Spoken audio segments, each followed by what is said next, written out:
करार प्रेमाचा भाग 4. तर मित्र आणि मैत्रिणींनो, तुम्ही जर आमच्या चॅनलवर नवीन असाल तर चॅनलला सबस्क्राईब करा आणि बेल आयकन प्रेस करा. चला तर सुरू करूया आजचा भाग. मागील भागात उदयाने तुझ्या आईच्या चुकीची शिक्षा मी तुला देऊ शकत नाही. श्रेयाने या सर्व गोष्टी आधी अनेकदा ऐकल्या होत्या. तिला हे देखील माहीत होते की दिव्या कधीही स्वतःच्या फायद्याशिवाय काहीही करत नाही. दिव्याला लक्षात येत होते की तिच्या शब्दांचा श्रेयावर विशेष परिणाम होत नाही आहे आणि आता ती मास्टर स्ट्रोकसाठी तयार होती. तुझी अवस्था बघ बाळा, तू स्वतःशी काय करतोयस? श्रेयाला दिव्याची खोटी चिंता पचवता येत नव्हती. तिला गुदमरल्यासारखे वाटत होते. तर आतापासून पुढे जर एखाद्या मुलीला लग्नानंतर हे सर्व अनुभवायला मिळाले तर त्याला प्रेम म्हणतात. पण जर एखाद्या मुलीला लग्नापूर्वी हे प्रेम अनुभवायला मिळाले तर तिच्यावर जखमा राहतात. दिव्याने तिच्या मानेवरील खुणा बोटाने स्पर्श करत म्हटलं. श्रेया स्तब्ध झाली. तिचा चेहरा फिक्कट पडला, कारण उदयला हे कळले तर त्याचे परिणाम काय होतील हे तिला चांगलेच माहीत होते. तिला त्या महिलेची नजर स्वीकारावी लागली. श्रेयाने फुल स्लीव्स घातले होते, तरीही तिने ते पाहिले. श्रेयाच्या चेहऱ्यावरून रंग निघताना दिव्याला समजले की तिला योग्य गोष्ट मिळाली आहे. मनातल्या मनात एक खेळकर हास्य घेऊन ती प्रेमाने श्रेयाला म्हणाली, मला ते म्हणायचं नव्हतं, पण मला ते सांगायचं आहे. तुझ्या आईने केलेली तिची चूक पुन्हा तू करू नकोस, जी तू आजपर्यंत भोगत आहेस. तुलाही तुझ्या मुलाचं असंच नशीब हवं आहे का? श्रेया इच्छा नसतानाही फक्त दिव्याकडे पाहत होती. तिच्या डोळ्यात पाणी आलं. खरं तर ही महिला या कलेमध्ये पारंगत होती. एखाद्याला कधी, कुठे आणि कसे नियंत्रित करायचे हे दुसऱ्याला चांगले कळेल. चोप्रा कुटुंबाला कोण ओळखत नाही? तुला फक्त एक चांगले कुटुंबच नाही तर नाव, पैसा, आदर सर्व काही मिळेल.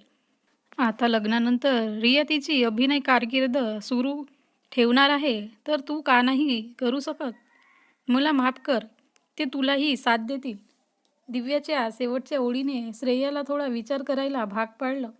दिव्या आता आनंदी होती की श्रेया पूर्णपणे तिच्या नियंत्रणाखाली आहे. बाळा, आम्ही तुला जबरदस्ती करणार नाही. जर तुला अजूनही हे नको असेल तर तू नाही म्हणू शकतेस. आणि हे ऐकून श्रेयाने दिव्याकडे पाहिले. श्रेयाने दिव्याकडे ज्या पद्धतीने पाहिले त्यामुळे दिव्याला क्षणभर भीती वाटली की कदाचित ही मुलगी आता सहमत होणार नाही. काही क्षण विश्रांती घेतल्यानंतर श्रेयाने एक दीर्घ श्वास घेतला आणि म्हणाले, मला माहीत आहे आई, मी तयार आहे. या क्षणी हा निर्णय तिला योग्य वाटला. मी वचन देते, ती म्हणाली. चोप्रा कुटुंब आज संध्याकाळी राघवसोबत घरी येत आहे. तू आम्हाला त्यांच्यासमोर पुन्हा लाजवणार नाहीस ना? श्रेयाने मान हलवत एक मंद स्मित हास्य केले. कबीरला त्याचे आजोबा अशोक कपूर यांनी अचानक घरी बोलावले होते. कबीरला आधीच अंदाज होता की त्याचे आजोबा त्याला असे का बोलावतील. आजही कपूर कुटुंबाचे सर्व मोठे निर्णय घराशी संबंधित असावेत किंवा कंपनीशी संबंधित असोत, अशोक कपूर घेत असत. आज पहिल्यांदा जेव्हा त्याने कबीरचे पाय स्पर्श केले तेव्हा अशोक कपूरने कबीरच्या डोक्यावर हात ठेवले नाही. त्याच्या चेहऱ्यावरून त्याची नाराजी दिसून आली. कबीरने त्याच्या आईकडे पाहिले. तिच्या चेहऱ्यावर कोणताही भाव नव्हता. कबीर, मला तुझ्याकडून ही अपेक्षा नव्हती. आम्ही तुला अशी मूल्ये दिली नाहीत. तू माझ्या गुरूर तोडला आहेस. आज आजोबांचे बोलणे ऐकून कबीरचे मन तुटले. तो आजोबांच्या खूप जवळ होता. आजपर्यंत त्याने कधीही त्यांच्यापासून तोंड फिरवून त्यांच्याशी बोलले नव्हते. त्याला आत्ताच त्याला संपूर्ण सत्य सांगावेसे वाटत होते की त्याच्या स्वतःच्या आईने त्याच्याशी हे सर्व केले होते. पण तो त्याच्या आईवर तितकेच प्रेम करतो. तो त्याच्या आईला सर्वांच्या नजरेत कसे पडू देऊ शकतो? तो हळू आवाजात म्हणाला, माफ करा दादू, हा एक अपघात होता. तुमच्या माफीमुळे मुलीचा गेलेला आदर परत मिळेल का? अशोक कपूर रागाने उभा राहिला. तो त्याच्या नातवावर खूप प्रेम करत होता, पण तो न्यायप्रेमी माणूस होता. तो कधीही चुकीच्या गोष्टींना पाठिंबा देणार नाही. त्याचे लग्न मुलीशी करा. अशोक कपूर गंभीर स्वरात म्हणाला. कबीरने पुन्हा त्याच्या आईकडे पाहिले. ती अजूनही तिथेच उभी होती. ती लगेच म्हणाली, मी पूर्णपणे सहमत आहे. बाबा, आपल्या कुटुंबाने जे काही केले आहे त्याची जबाबदारी आपण घेतली पाहिजे. कबीरचा चेहरा पुन्हा रागाने लाल झाला. नाही दादू, हा फक्त अपघात होता. आम्ही दोघांनी जाणून बुजून काहीही केलेले नाही. मी त्या मुलीशी लग्न करू शकत नाही. हे सामान्य कबीर कपूर आणि त्याचा विजय आहे. तुम्हाला अजूनही तुमची चूक कळत नाही का? मुलीने तुमच्या आईला अशा शब्दात म्हटले की तुम्ही तिचे अपहरण केले होते. जर ही बातमी मीडियापर्यंत पोहोचली तर कपूर कुटुंबासाठी किती आदर शिल्लक राहील? कबीरचे आजोबा रागाने उभे राहिले. जर तुम्ही माझे ऐकले नाही तर किमान तुमच्या आजोबांचे ऐका. ते कधीही कोणताही चुकीचा निर्णय घेणार नाहीत. कविताने पुन्हा एकदा त्याला समजवण्याचा प्रयत्न केला. त्याच्या खांद्यावर हात ठेवून. कबीरला अजूनही त्याच्या चेहऱ्यावर कोणताही अपराधीपणा दिसला नाही. कबीरने स्वप्नातही कधी कल्पना केली नव्हती की त्याची आई असे काही करेल. कविताला कबीरच्या मनात काय चालले आहे हे खोलवर माहीत होते. तिला वाईट किंवा अपराधी वाटत नव्हते असे नाही. अर्थातच ती होती, विशेषतः श्रेयासाठी. पण खूप विचार केल्यानंतर तिने 2-3 महिन्यापूर्वी हा निर्णय घेतला होता. म्हणूनच मध्यरात्री तिच्या कमकुवत खांद्याचा आधार घेत ती कबीरला घरी घेऊन आली. नशेमुळे कबीरची अवस्था वाईट होती आणि त्याच्या हातातून खूप रक्त निघत होते. कबीरला त्या अवस्थेत पाहून कविता जवळजवळ मरत होती. तो अजूनही दारू पिऊन होता. तरी त्याची लटपटणारी पावले पाहून कविताला हे समजले, दुखापत तितकी खोल नव्हती. कबीरच्या हातावरील जखम साफ केल्यानंतर कविताने सुटकेचा निश्वास सोडला. तोपर्यंत घरातील सर्व मदतनीस आणि घरातील इतर लोक झोपले होते. कविताला यावेळी कोणालाही उठवणे योग्य वाटले नाही. काकूजी, तुमचा मुलगा खूप गोंडस आहे. तो दारूच्या नशेत स्वतःवर नियंत्रण ठेवू शकला नाही आणि मला वाचवण्यासाठी आला. श्रेयाने कविताला कबीरला अतिशय निरागसपणे कपडे घालण्यास मदत करताना पाहून हसून सांगितले. पण कविताचा गंभीर चेहरा पाहून ती दुसऱ्याच क्षणी गप्प बसली. हे सर्व कसे घडले? कविताने कबीरच्या हातावर अँटीसेप्टिक क्रीम लावताना विचारले. श्रेया काही बोलण्यापूर्वी तिने ते मोठ्याने म्हटले नाही. तिने दुसऱ्या हाताने श्रेयाचा हात धरला आणि श्रेयाने काहीही विचार न करता प्रेमाने कबीरच्या जखमेवर फुंकू लागली. काकू, ते जळत असेल. ते मला द्या, मी ते हळूहळू लावते. श्रेयाने तिच्या हातातील अँटीसेप्टिक घेतले आणि स्वतः ते लावू लागली. कविता हैराण होऊन ते सर्व पाहत होती, कारण तिला दुसरे काहीतरी लक्षात आले होते. कबीरचे शरीर प्रतिक्रिया देत नव्हते. त्याला श्रेयाच्या स्पर्शाची ॲलर्जी नव्हती. श्रेया सतत काय घडते आहे आणि तिने अखेर कबीरला घरी कसे आणले याबद्दल बोलत राहिली. पण कविताला काहीच ऐकू येत नव्हते. ती फक्त धक्का बसून तिथेच उभी राहिली. कबीरचा आजार बरा झाला की नाही हे तिला दुसऱ्याच दिवशी कळले होते, जेव्हा काव्याने त्याला स्पर्श केला होता आणि कबीर पुन्हा आजारी झाला होता. श्रेया खरोखरच खूप चांगली मुलगी होती. त्या रात्री जेव्हा कविताने तिचे आभार मानले आणि तिला पैसे ऑफर केले, तेव्हा तिच्या डोळ्यात कोणताही लोभ नव्हता. श्रेयाने न डगमगता नकार देत म्हटले, मला माहीत होते की गोरिल्ला सूट काम होत आहे. या अवस्थेतही तो माझ्याकडे आला. मला पैसे घेऊन त्याच्या चांगुलपणाचा अपमान करायचा नाही. आजकाल असे लोक आढळत नाहीत. कविताला पूर्ण विश्वास होता की श्रेया नेहमीच कबीरला आनंदी ठेवेल आणि त्याहूनही महत्त्वाचे म्हणजे श्रेया ही कबीरच्या आजारावरचा इलाज आहे. तिच्या स्पर्शाने किंवा त्याच्या जवळ येण्याने कबीरला काहीही झाले नाही. इकडे आजोबा आणि नातवामध्ये वाद अजूनही चालूच होता.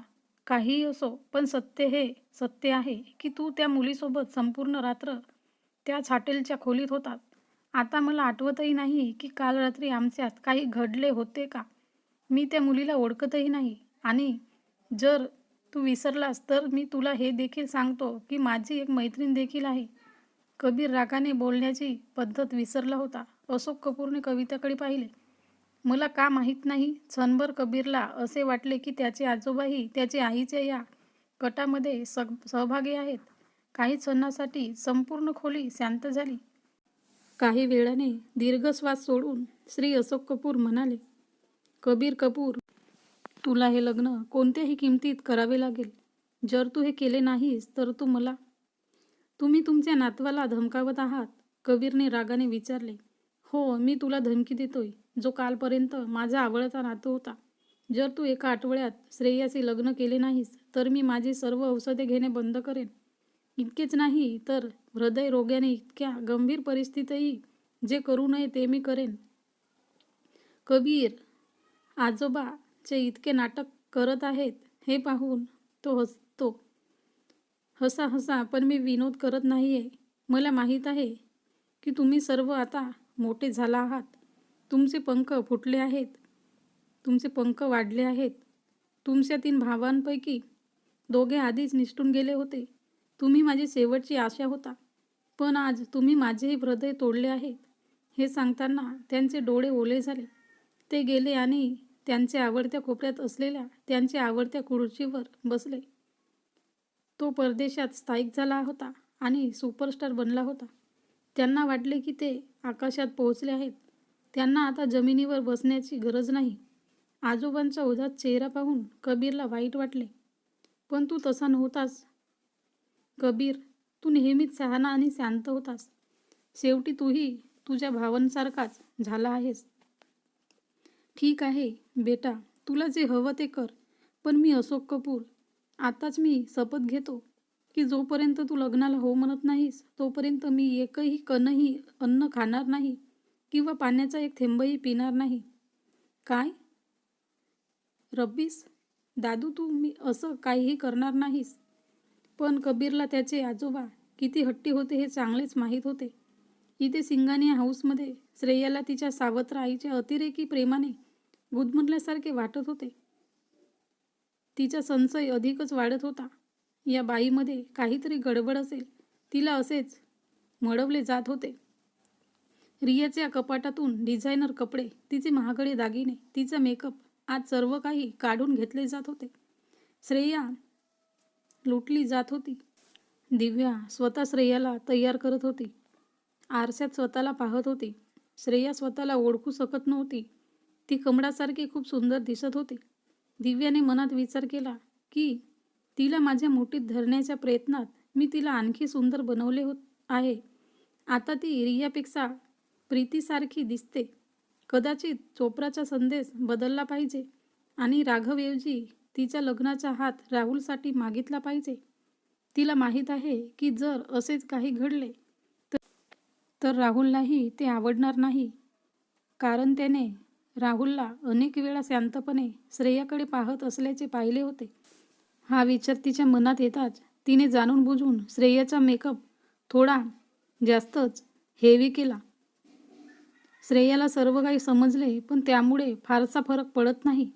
असो, हे नाते तिच्यासाठी फक्त एक तडजोड होती.